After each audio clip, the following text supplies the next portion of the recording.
How's it going, guys? I am the Texas Man. Welcome back to the channel and to another video. If you guys have subscribed, thank you guys so much for doing so. And if you guys haven't, make sure you guys consider doing so. Also, make sure you guys hit that bell notification button to get notified of any and all upcoming videos coming out in the future. With that said, let's get right into this video. This is my review for Angel Has Fallen. I'm going to try to keep this as short as possible. It's been a long day. So, I'm going to talk about positives and negatives. Fair warning, there are spoilers in this video, perhaps. So if you guys haven't seen the movie yet, I encourage you guys to check it out. If you guys don't care, let's get right into this.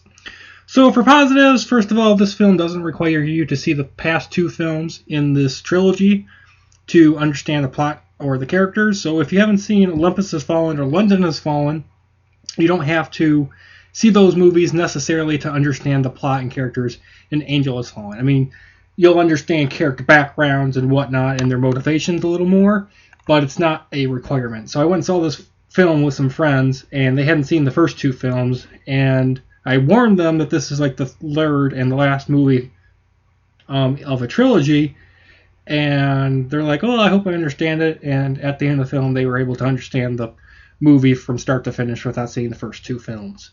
Unfortunately, you know, in order to understand London Has Fallen, you have to have seen Olympus Has Fallen.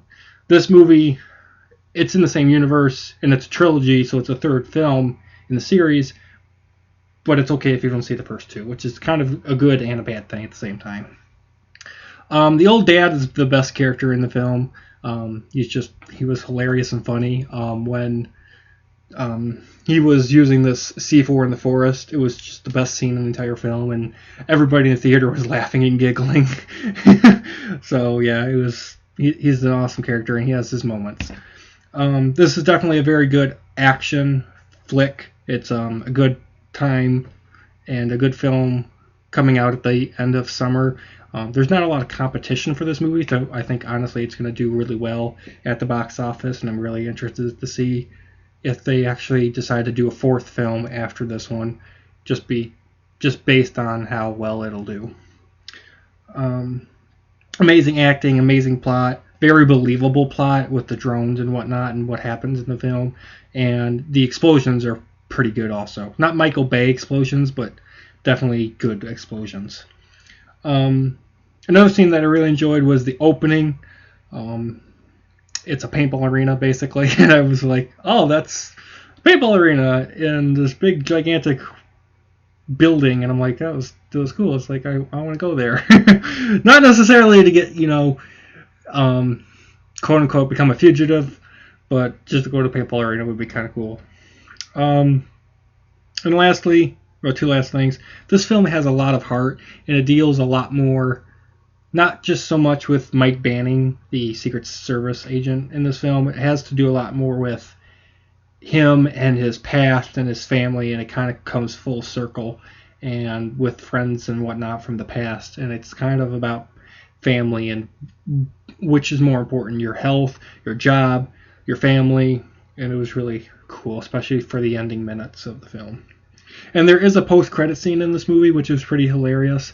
It's like if the film ends and then it starts rolling the credits, and then you gotta wait like maybe 30 to 60 seconds, and then it shows you this really funny bonus scene, and it's really funny. So for negatives, this film is rated R for extreme violence, and there is a ton of F-bombs in this film, so do keep that in mind.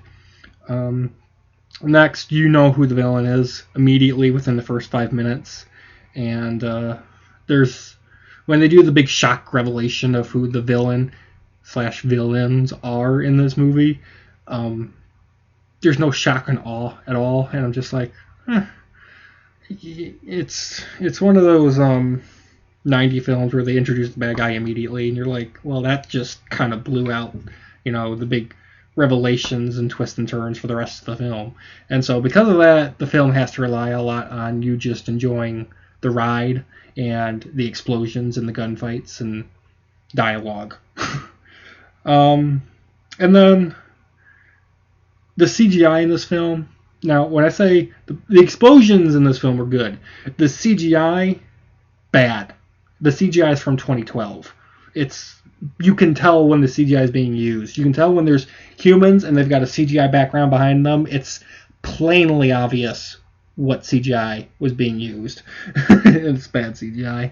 And then the 1v1 finale between the contractor boss and Michael Banning. It was really short and dull and just boring. I didn't care. I mean, you knew who was going to win.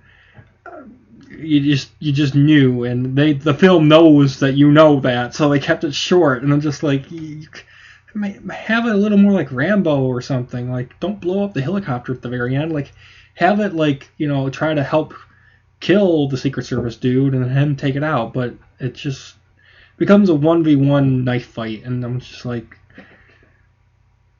I was bored with it. So with that, I'm going to give Angel Has Fallen a 9 out of 10. Definitely encourage you guys to go and see it on the big screen. It is one of those films that's really cool to see on the big screen. And personally, I'm going to get it on DVD and Blu-ray when it comes out in the future. Thank you guys so much for watching. Guys, all have an amazing day, and I'll see you guys in the next video. Bye, guys.